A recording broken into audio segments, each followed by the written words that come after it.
السلام علیکم ورحمۃ اللہ۔ پیارے بھائی، سوال آپ کا یہ ہے، ایک عورت کو طلاق ہوئی اور اس کے میاں نے ایک ہی مرتبہ میں 3 مرتبہ یا 4 مرتبہ یا 6 مرتبہ طلاق کہہ دی، ایک ہی مجلس کے اندر ایک سے زیادہ مرتبہ طلاق کہہ دی۔ نمبر 1۔ نمبر 2 یہ کہ متعلقہ جس کو طلاق ہوئی ہے وہ حمل سے بھی ہے، شریعت کیا کہتی ہے؟ حضرت عبداللہ ابن عباس رضی اللہ تعالی عنہما راوی ہیں، حدیث صحیح مسلم میں 3673، اور یہ میں اپنے جواب کے ساتھ آپ کو حدیث بھی سینڈ کر رہا ہوں۔ کانت طلاق علی عہد رسول اللہ صلی اللہ علیہ وسلم و ابی بکر وسنتین من خلافت عمر طلاق الثلاث واحدۃ۔ جناب ابن عباس کہتے ہیں کہ نبی پاک صلی اللہ علیہ وسلم کے عہد میں اور جناب ابو بکر رضی اللہ تعالی عنہ کی خلافت میں اور جناب عمر بن خطاب رضی اللہ تعالی عنہ کی خلافت کے پہلے 2 سالوں میں 3 طلاق ایک طلاق ہوا کرتی تھی۔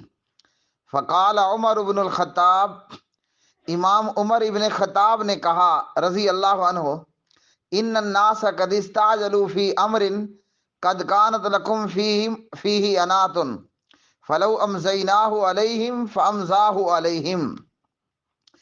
عمر رضی اللہ تعالی عنہ کہنے لگے کہ لوگوں نے ایسے کام کے اندر جلد بازی شروع کر دی جس میں ان کے لیے سوچ و بچار کا وقت تھا۔ اگر ہم ان 3 کو اکٹھی ان کے اوپر نافذ کر دیں تو اس کے بعد عمر نے اکٹھی 3 طلاقوں کو نافذ کر دیا۔ اب اس حدیث میں ہمیں یہ معلوم ہوا، اگر کسی عورت کو اکٹھی 3 طلاق یا ایک مجلس میں ایک سے زیادہ طلاق پڑتی ہے تو جناب نبی کریم حضرت محمد بن عبداللہ محمد رسول اللہ صلی اللہ علیہ وسلم کی شریعت میں وہ ایک طلاق واقع ہوگی، ایک طلاق واقع ہوگی۔ تو اس عورت کو ایک طلاق ہوئی۔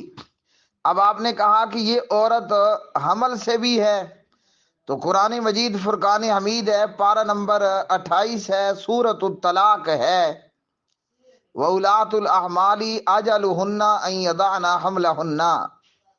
ایسی متعلقہ عورت کہ جو حمل کے ساتھ ہے، پیٹ کے ساتھ ہے، اس کی عدت وضع حمل ہے۔ تو اس عورت کی جو عدت ہے طلاق کی وہ وضع حمل ہے، جب تک عورت بچہ نہیں جن دیتی اس کی عدت پوری نہیں ہوگی۔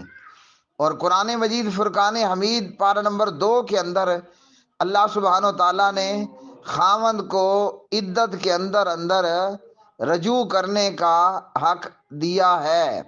تو یہ بندہ اگر اپنے کیے پر پشیمان ہے تو بیوی کے بچہ پیدا ہونے سے پہلے رجوع کر سکتا ہے۔ آپ کے سوالات اور کتاب و سنت واٹس ایپ پر مجھ سے جڑنے کے لیے 0092-317474052034598270229۔ آپ کا بھائی محمد اقبال سلفی۔